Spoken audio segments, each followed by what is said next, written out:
Hello and welcome. You are looking at lines in the coordinate plane.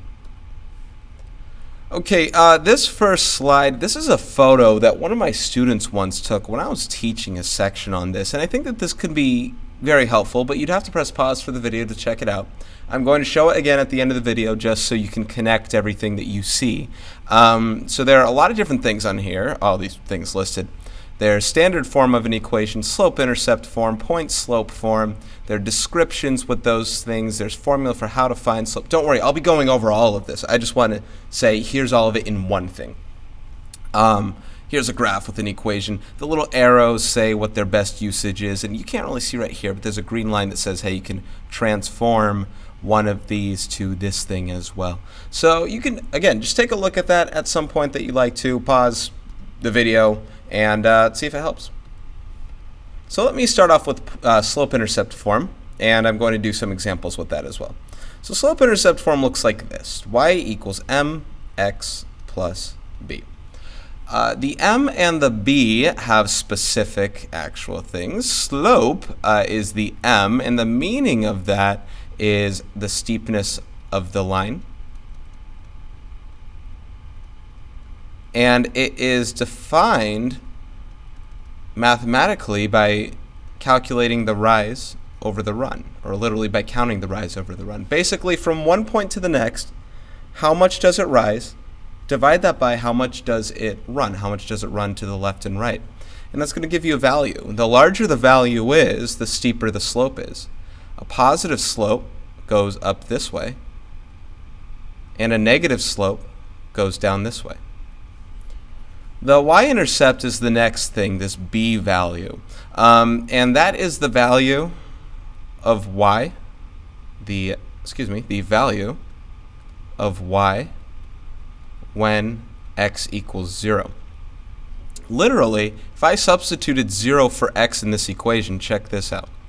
I'd get y equals m times 0 plus b, which is y equals 0 plus b, which is y equals b. So as you can see, when x equals 0, your y value is b.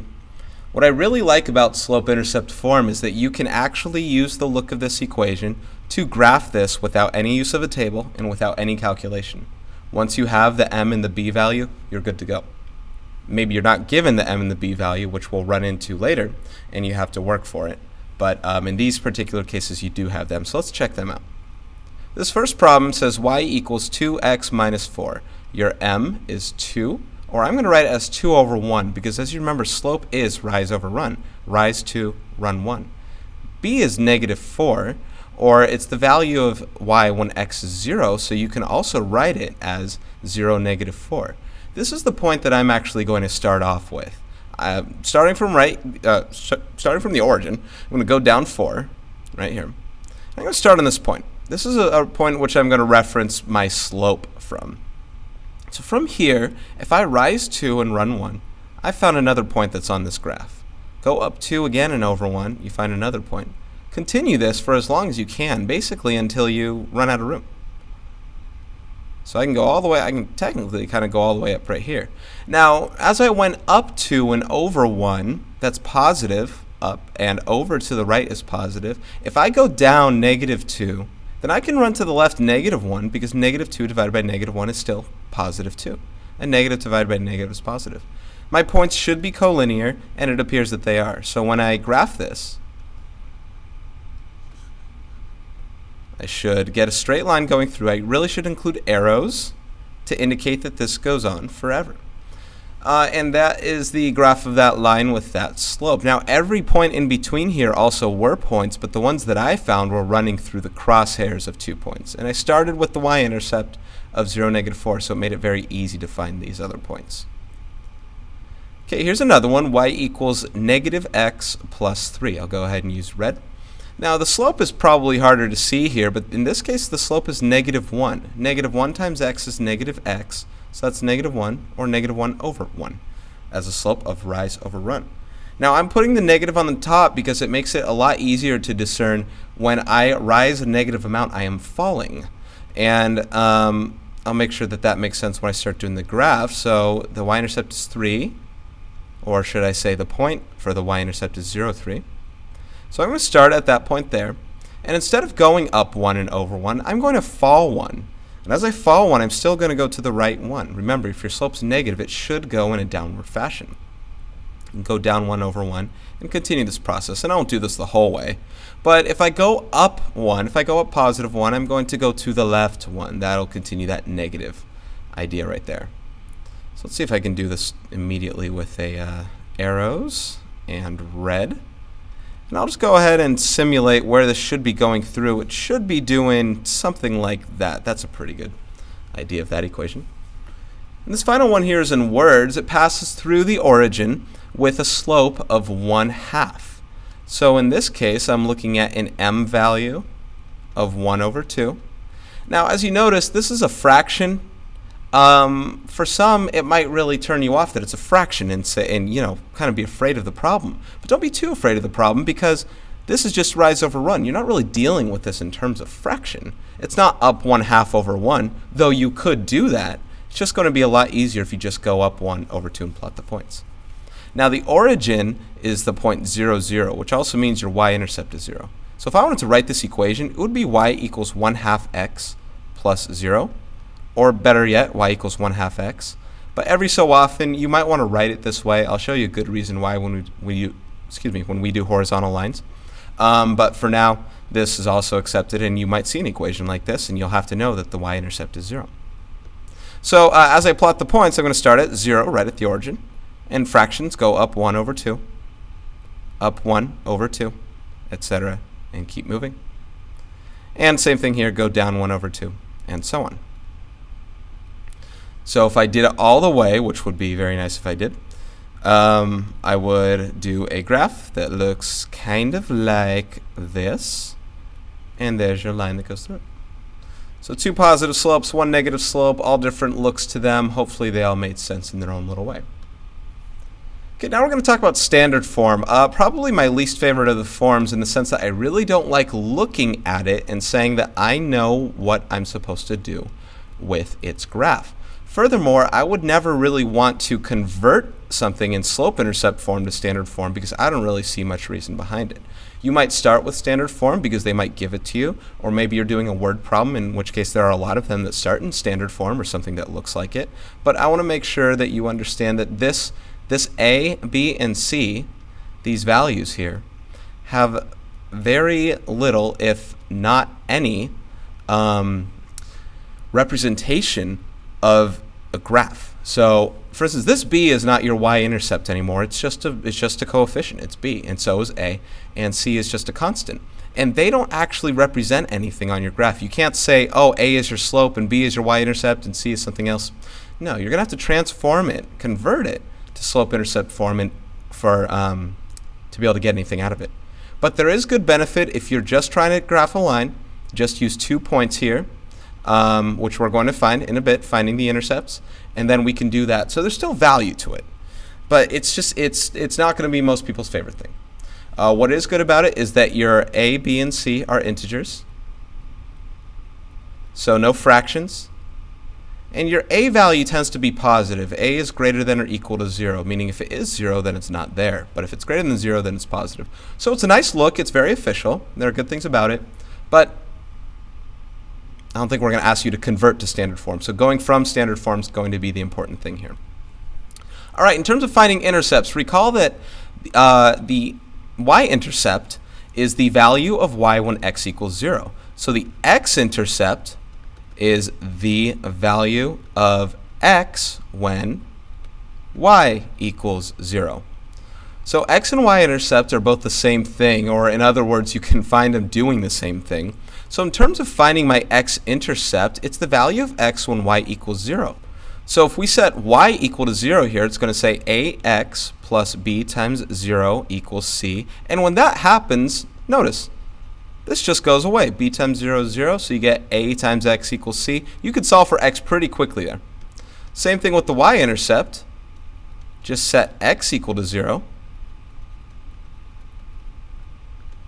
And then look what happens. This goes away, and you're just left with b times y equals c, and divide both sides by b. You'll get your y value as well.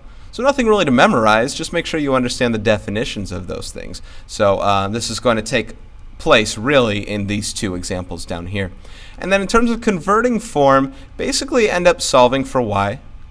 If you're trying to get y equals mx plus b form, you want to take this ax, move it over to this side of the equation, and then divide everything by b. Let's see, so solve for y by moving, I'm sorry for the handwriting, x term, and dividing by that b value everywhere. Divide by b. I really got to work on the handwriting. So that's how we're going to convert it to y equals mx plus b form. And that will be important to do every so often. There are definitely going to be big uses for that. Okay, the first one here, I just want to make sure that you get the point of how we can use 2 points to graph here. X-intercept is -7, 0. So it's right there. And y-intercept is 0, -3. It's right there. With those 2 points, I can graph a line. I just need to go through those 2 points.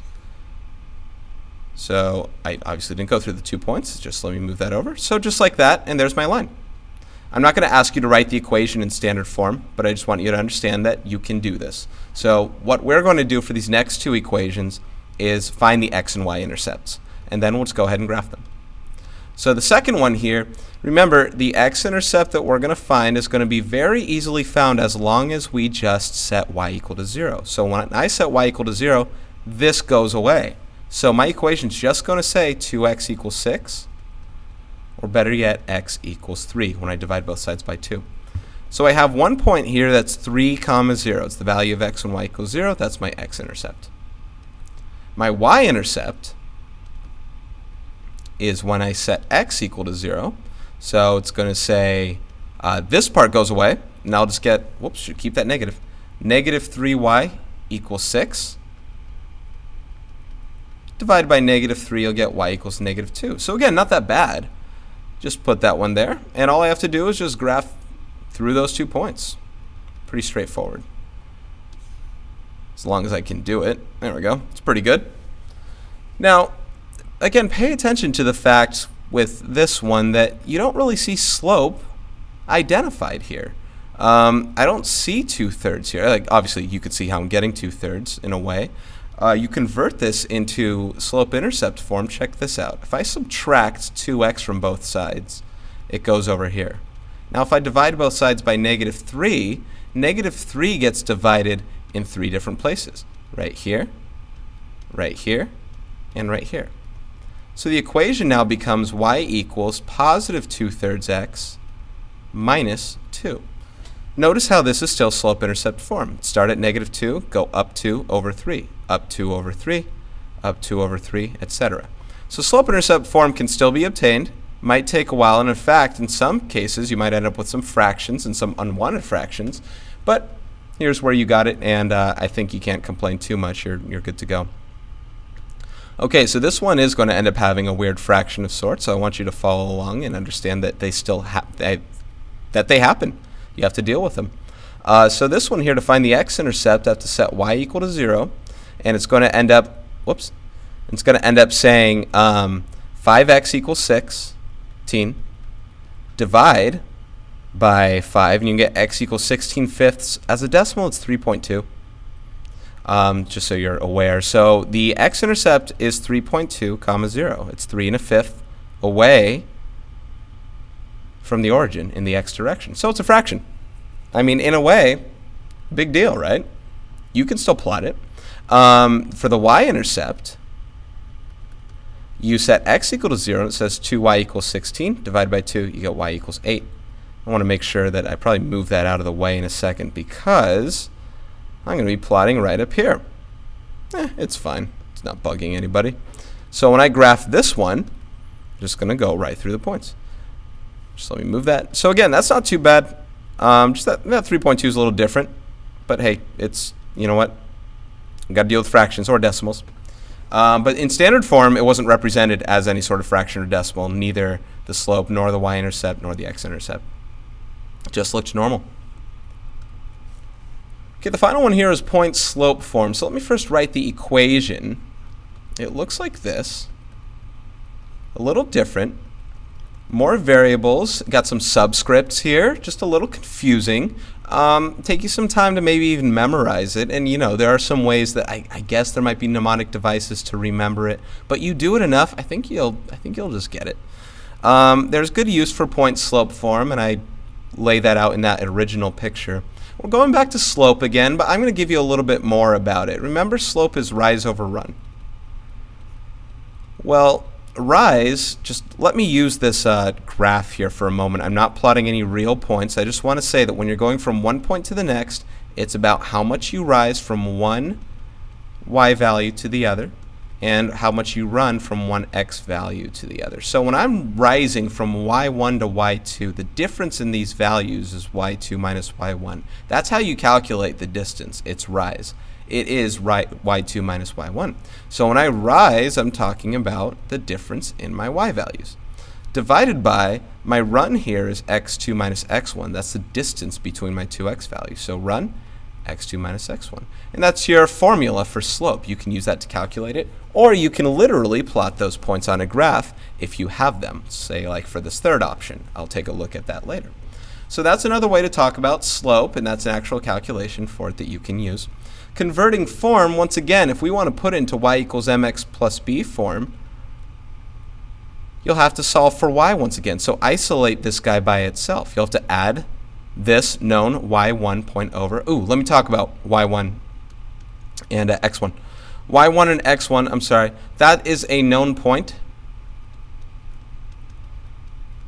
that you have. So you can see examples of this one. Here's a known point. Here you have two known points. So you have known points, so you can substitute these points into here to make them work. And then, like I said, you might have to find slope as well. Anyway, so for converting form, you have to get y by itself, so add that known y value over.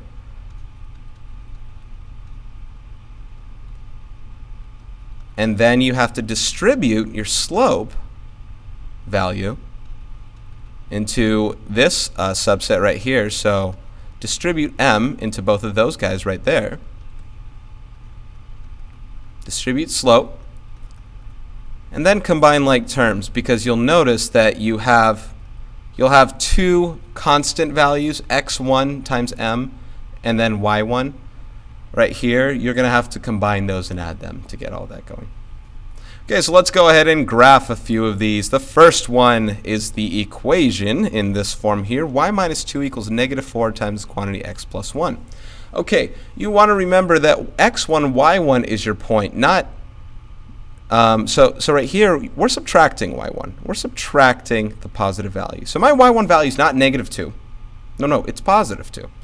So as a coordinate point, I know positive 2 is my y value. My x value, remember, this is x minus x1. So this should be x minus negative 1. That's what x plus 1 is. So my x value is actually negative 1. It's not a positive 1, really. So it's kind of a strange opposite effect. The more formulas that you do, you're actually going to start seeing a lot of these in more advanced algebra things, especially with what are called conic sections. Yeah, you'll be getting a lot of them for sure. Anyway, so I'm going to start at the point negative 1, 2. From there, I'm going to do exactly what I was doing with slope-intercept form. You start from your point, and then you use your slope to do the rest. Now, my slope is negative 4, or negative 4 over 1. So when I start plotting these points, I'm going to go down 4 over 1, plot a point, down 4 over 1, etc. And I can go up 4 and to the left 1, and I can continue that trend. Anyway, so my graph is going to look something like that. Not perfect, but that's what it looks like. If you wanted to convert this into slope-intercept form, what I would do is I would add 2 to both sides. Notice this is y minus 2. Let me erase some of this so you can kind of look at it again. The original equation looks like this. So if I added 2 to both sides, this equation would say y equals negative 4 times the quantity x plus 1 plus 2. Now I'm going to distribute that slope. Remember that next step. Distribute that negative 4. So I put it in to these two guys right here. It's going to say y equals negative 4x minus 4 plus 2. Notice, now I have to combine like terms. Those two guys there is y equals negative 4x minus 2. Now notice how it's the same equation as this. This is the y-intercept, 0, negative 2, and the slope is the same. So these equations pan out. And you can see a reason why you might want to use slope-intercept form, especially because you might be more familiar with it by now. You might know it more. Point-slope form's a little confusing. You have the problem with the points as well. The problem with slope-intercept form is when you end up dealing with fractions, meaning finding a common denominator or something like that. Okay, this one probably should have been first, because even though it has the words, I think you get it a little bit more. The line passes through the point -7, 4. So 1, 2, 3, 4, 5, 6, 7, 2, 3, 4. That point right there, and it has a slope of 3 over 4. What we're going to do is go up 3, go over 4. Probably should have done this problem first, but that's okay. You're seeing both of them in a nutshell. Notice how I had to find my point, my known point, which was this one, first, and then do my slope. So that's exactly what I'm doing right here. So I have those points. Let's graph the line through it. I won't even state what the equation is, but notice in this one, if I did have the equation and I converted it to slope-intercept form, notice how this isn't really going through a y-intercept that's an integer. It's going through a fraction. So if you did convert some things to slope-intercept form, you are going to run into some issues there. But you know what? Yeah, let's go ahead and write the equation of this. I think this is why I did this 1 second. So this is going to be y minus -4, that's your y1, equals m, your 3/4, times x minus -7. Yeah, maybe I still probably should have done it first. Anyway, minus -4 is +4, and minus -7 is +7. So again, notice how even with that equation, with the plus and plus, we still started at this -4, -7 point. So it's the opposite effect. Just keep that in mind. Okay, your final one here is let's find the equation of a line that passes through these 2 points. So I'll do it kind of 2 ways. I'll first start by plotting these points. -6, 5, and 3, 1. If you were just to graph these, I think we're kind of done. We plot those 2 points and we graph it. In fact, I'll just go ahead and do the graph for you. But let's also write the equation of the line. Let's make sure we're doing just a little bit more. So if I get something close to it, like that, I think we'll be good to go. Okay, the next important point is that if I need to write the equation of the line, I'm not going to do standard form. I'm just not. I'd need to know the intercepts and do a lot of stuff. It's very complicating. But if you're going to do it, you probably need slope-intercept form first, even if you are going to do it. But so what I want is point-slope form or slope-intercept form. So in order to do that, I need slope. Like, that's the important part here. So because I already drew this, let me show you one way to find slope. Find out how much you fall, which will give you essentially a negative rise. You know your slope's going to be negative. And then count how much you run. So I fall 1, 2, 3, 4. That's a -4. I run 1, 2, 3, 4, 5, 6, 7, 8, 9. So my slope is -4 over 9. Now, because this is a point slope form slide, I want to show you a very easy way to do this.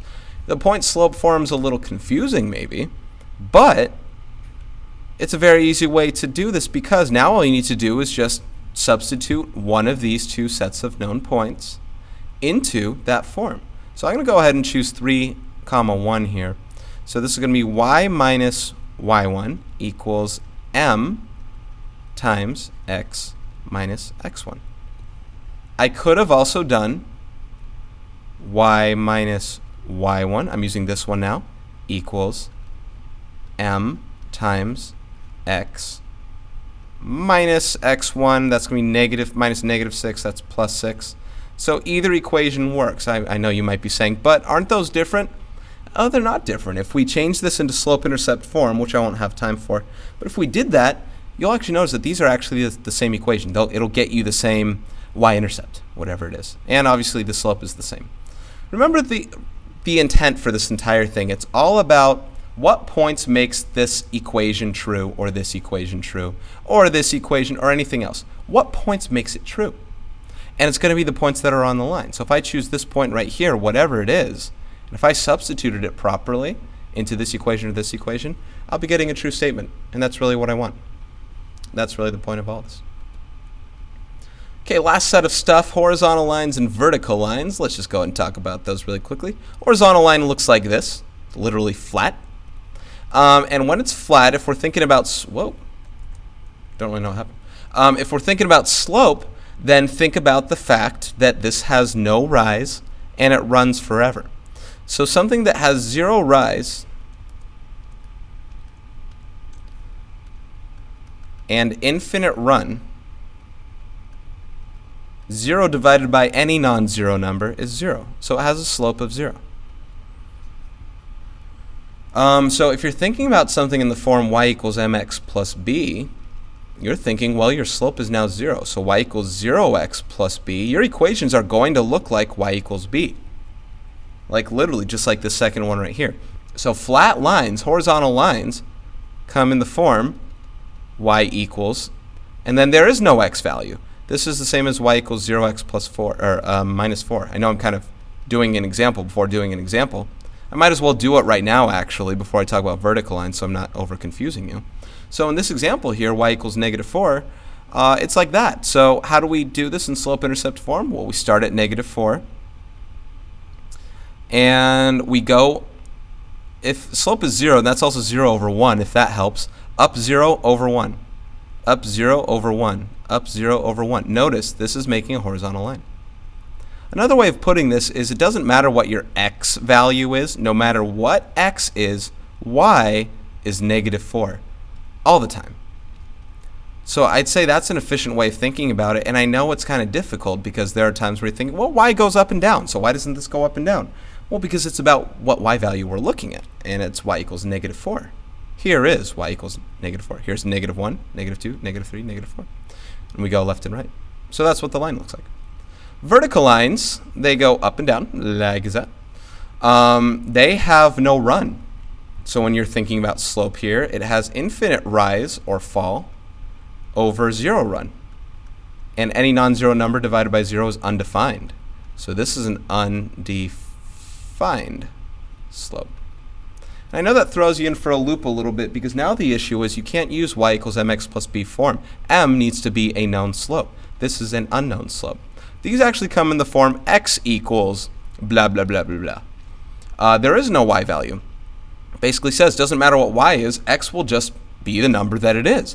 So for instance, in this example right here, when it says x equals 7, let's go over to 7. 1, 2, 3, 4, 5, 6, 7. And it says no matter what value y is, you go up 1 over 0, up 2 over 0, up 3 over 0. When y is 4, x is 7. When y is 5, x is 7, etc. Notice how it's a vertical line. And again, it's the opposite of what the other guy was. When x equals 7, even though we think of x as left and right, you got to go to the right to get to 7 for x, but now traverse up and down. No matter what y is, x equals 7. And this one's not a vertical or horizontal line, but I want to make sure that you know what this is so it really makes sense. We could do this like with a table and show you, but think about what y is when x equals 1. Well, y is 1, because y is x. What is y when x equals 2? It's right here. 3, 4, 0, negative 1, negative 2. People have trouble with this one a lot. For whatever reason, I've noticed it over my short time teaching. So this is another way to think about it, really. Rewrite this as y equals x, or y equals 1x, or y equals 1x plus 0. This is just, in slope-intercept form, start at 0, go up 1 over 1, up 1 over 1, up 1 over 1, etc. So don't make it too confusing, the fact that you haven't seen this before and there are no numbers involved. It still does have something. It doesn't have to do with vertical and horizontal lines, it's just another example. And graph the line through it. Close enough. So a quick recap in terms of graphing these things. In standard form, you want to solve for the x and y intercepts by setting the other variable equal to 0, x-intercept set y equal to 0, y-intercept set x equal to 0. Plot those points and graph the line through it. Point slope form, start from the point that you are given and then use rise or run with your slope. And if you don't have the slope, you're going to have to calculate it because you have 2 points probably then. So you're going to have to do rise over run. Slope-intercept form, start from the y-intercept that's given and then use rise over run with the slope, same way you did point slope form. Vertical and horizontal lines, find the intercept of your value given. So for instance, when it says x equals 7, that's like your x-intercept is 7. So find 7 there. then draw perpendicular to that axis. So with this x-axis, I'm doing a perpendicular line, a right angle going that way. This one, it's at -4. I found that y-intercept, so to speak, and I went left and right, perpendicular to the y-axis. And that's it there. Wrapping up. Here's back to the slide. You can pause it again. Maybe this stuff makes a little bit more sense now that you look at all of it. And I hope that hope it all came clear. Fiend.